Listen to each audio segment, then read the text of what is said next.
Job లేక ఇబ్బంది పడుతున్నారా? అయితే మెడికల్ కోడింగ్ మీకు మంచి ఆప్షన్. వెంటనే కాల్ చేసి కోర్సులో జాయిన్ అవ్వండి. నమస్తే రమ్మగారు. నమస్తే జయ. అక్షయ తృతీయ ఉంది. ప్రతి సంవత్సరం మాట్లాడుకుంటూనే ఉంటాం. పండుగలతో పాటు అక్షయ తృతీయని కూడా కలిపేస్తాం రమ్మగారు మనం లిస్టులో కదండి. అవును. ఏం చెయ్యాలి? ఇదే క్వశ్చన్ అడగాలేమో బహుశా నేను.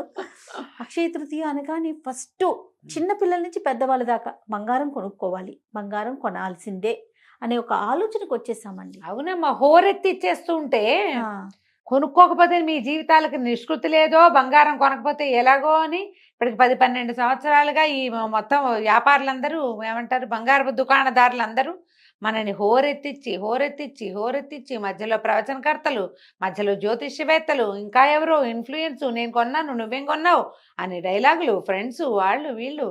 అక్షయ తృతీయకి పోనీ మళ్ళీ ఆ రోజే బజార్ వెళ్తే కుదరదు, ముందు బుక్ చేసుకోండి, ఆ రోజున డెలివరీ తీసుకోండి అని బోల్డని వెసులుబాట్లు, ఆఫర్లు, అసలు ఎన్ని అక్షయ రకాలు. తృతీయ రోజు ఏం కొనుక్కోవాలి రమ్మగారు?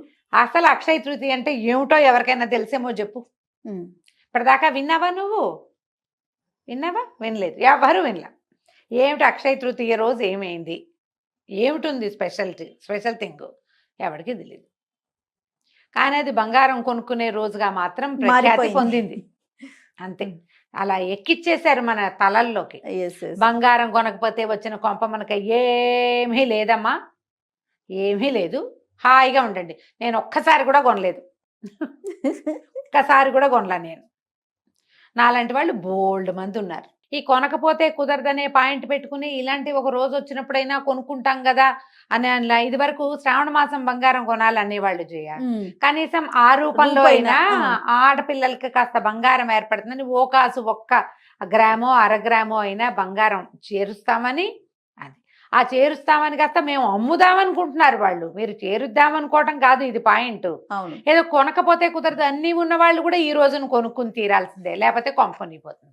మీ ఇంట్లో ఉన్నదే ఎక్కడికి పోదు, మీ ఇంట్లో ఉన్నది మీ ఇంట్లోనే ఉంటుంది.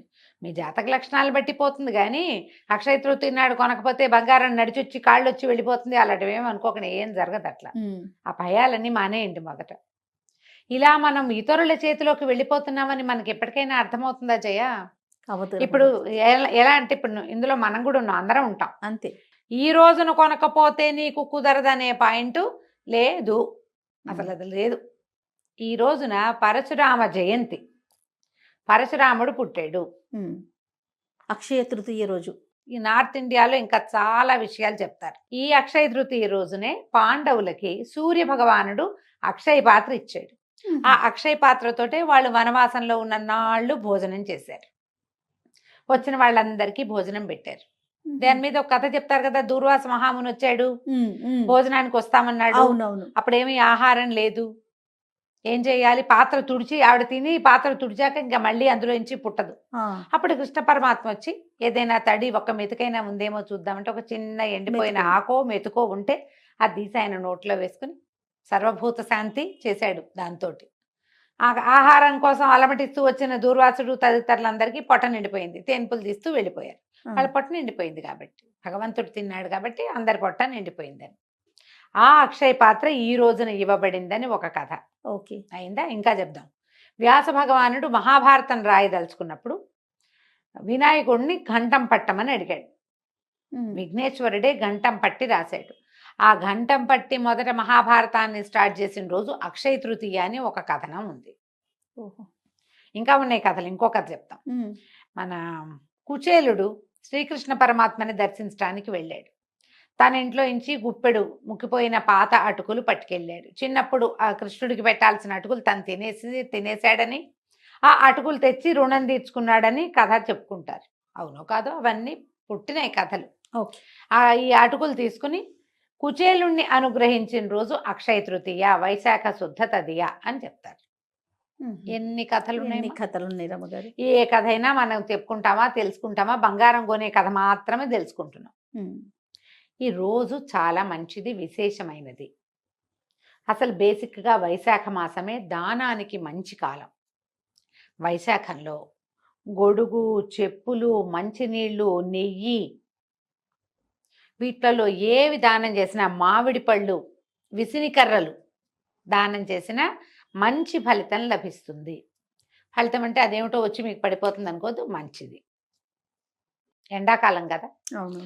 ఇప్పుడు మంచినీళ్ళ నీటి కుండ, మంచినీళ్ళ చెంబు నిండా నీళ్లు పోసి ఇవ్వటం, జలపాత్ర దానం చేయటం విశేషము. ఇందులో కొనుక్కోవటం పాయింట్ లేదు, ఇచ్చే పాయింట్ ఉంది. దానం అంటే కొనుక్కునేది కాదుగా, ఇచ్చేది కదా. ఇచ్చేది కదా. మంచినీళ్ళ కుండ ఎవరికైనా ఇవ్వాలనుకున్నారు, పని మంచిగా ఒక కుండ కొని పెట్టండి, ఈ రోజున ఒక చుక్క నీళ్ళు పోసి చేతిలో పెట్టండి, పనిచేస్తుంది. బ్రాహ్మడికే దానం చేయాలని లేదు, ఎవరికైనా చెప్పులు కొనిపెట్టచ్చు. ఇప్పుడు ఇందులో విద్యాదానానికి అవకాశం కూడా ఉంది. ఈ వైశాఖంలో, వైశాఖ శుద్ధ తది నాడు ఎవరికైనా ఫీజులు కట్టచ్చు, ఎవరికైనా విద్య చదువుకునేందుకు అవకాశం ఇప్పించవచ్చు, స్కాలర్షిప్ ఇవ్వచ్చు, నేను చదివిస్తానని మాట ఇవ్వచ్చు, ఎవరికైనా పాఠం నేను ఇవాళ నుంచి స్టార్ట్ అని 30వ తారీఖు పాఠం మొదలు పెట్టచ్చు. సూపర్. వీటన్నిటికీ మంచిది. దీంతో పాటు వ్యాపారానికి అనువైన రోజు ఇది. కొత్తగా ప్రారంభించే మీరు వారికన్నా ప్రారంభించవచ్చు, ఏదైనా కొత్త వస్తువు కొనుక్కోవచ్చు మీ దగ్గర లేనిది. ఉండి మన దగ్గర చాలా మూలుగుతుంటే బంగారం మళ్ళీ కొనుక్కోవాల్సిన పని లేదు. మీకు అవకాశం ఉంటే కొనుక్కోవచ్చు, దానికోసం అప్పులు చేయక్కర్లేదు, ఇళ్లలో గొడవలు పడక్కర్లేదు. పిల్ల పెళ్ళి జ్యేష్ఠంలో ఉంది, వైశాఖంలో స్టార్ట్ చేస్తే తృతీయ నాడు మొదలుపెట్టి కొనుక్కోండి, మంచిది. ఓకే. అంతేగాని ఈ రోజున కొనుక్కోపోతే నిష్కృతి లేదనేది పాయింట్ మాత్రం అయితే లేదు. ఈ పర్టికులర్ రోజున మీరు ఆహార దానం కూడా చాలా మంచిది. ఇవన్నీ ఇచ్చేవే కానీ తెచ్చుకునేవైతే కాదు. మీరు తృతీయ నాడు మంచిది, ఏదైనా వస్తువు కొనుక్కుంటే మంచిది అంటే బంగారమే కాదు, మీకు ఇంట్లో ఉపయోగపడే ఏ వస్తువైనా కొనుక్కోవచ్చు. మీరు మంచినీళ్ళు కుండ కొనుక్కోవచ్చు, ఓ స్టీల్ గిన్నె కొనుక్కోవచ్చు, ఓ జత బట్టలు కొనుక్కోవచ్చు, ఎవరికైనా ఓ జత బట్టలు కొనిపెట్టచ్చు. ఒట్టి బంగారపు కొట్లనే మనం ఎందుకు ఉద్ధరిస్తున్నాం? అంత లేదు మరి. మీరు చేయదలుచుకుంటే చేసుకోండి, కానీ చేయకపోతే కుదరదనే పాయింట్ అసలు లేనే లేదు. ఓకే. ఆల్రెడీ మన దగ్గర చాలా ఉంది, ఈరోజు మంచి రోజు కాబట్టి ఏదో కొంటున్నామంటే మంచి రోజు కదా, ఎవరికైనా సహాయం చేయొచ్చుగా, ఎవరికైనా కావాల్సింది కొనిపెట్టచ్చు కదా.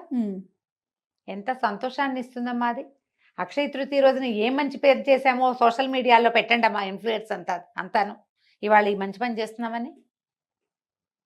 ఇవాళ అక్షయ తృతీయ, ఇవాళ చాలా మంచి రోజు, నేను వీళ్ళకి ఇది ఇచ్చాను అంతే. మా ఇంటి దగ్గర ఎవరో ఉన్నారు పాపం, వాళ్ళు పేదవాళ్ళు, చెప్పులు గిప్పులు బాగా కొనుక్కోలేరు, ఇంటికి 10కి చెప్పులు కొని పెట్టండి, అలాంటివి చేయండి అమ్మా. బంగారం కొనుక్కుంటే కొనుక్కోండి మీ ఓపిక,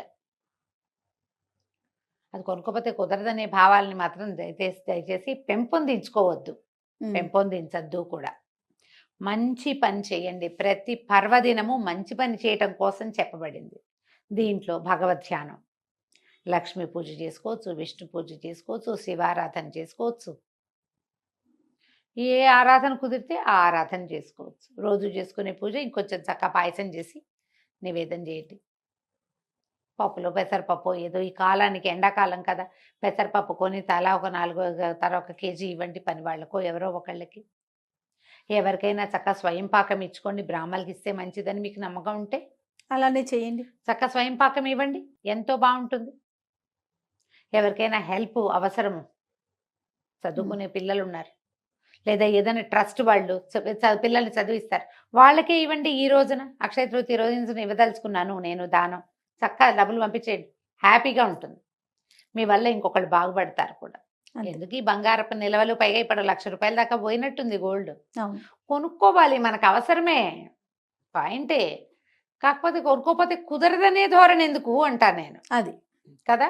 ఇలా ఆలోచించండి దయచేసి. అక్షయ తృతీయ ఈ నెల 30వ తారీఖు తృతీయ, చాలా మంచి రోజు. ఈ రోజున ఏదైనా మంచి పని చేస్తే అది ఎక్కువ అవుతుంది. ఈ బంగారం కొనుక్కునేది ఎందుకు? పెరగటం కోసం. మీరు సహాయం చేయండి, పెరుగుతుందిగా, అది కదా కావాలి. పుణ్యబలం పెరుగుతుంది మీకు, మీ పుణ్యబలాన్ని పెంచుకోండి. అదైతే మనతో పాటు మన వెనకాల వస్తుంది. బంగారాలు రావు, మన వెనకాల జనాలు పంచుకుంటారు వాటిని, అది పంచుకోబడుతూ ఉంటుంది కదా. దానికి వెళ్ళొద్దు, దీనికి వెళ్ళండి, చక్కగా సహాయం చేయండి, దానం చేయండి, పూజ చేసుకోండి. దేవాలయ దర్శనం అత్యద్భుతమైనది, దేవాలయ దర్శనం చేయండి. పుణ్యం పెరిగిందా మనకి, అవి పెరుగుతాయి అంతే కదా. ఇలా ఆలోచించండి. తప్పకుండా రమ్మ గారు. నమస్తే. నమస్తే జయ.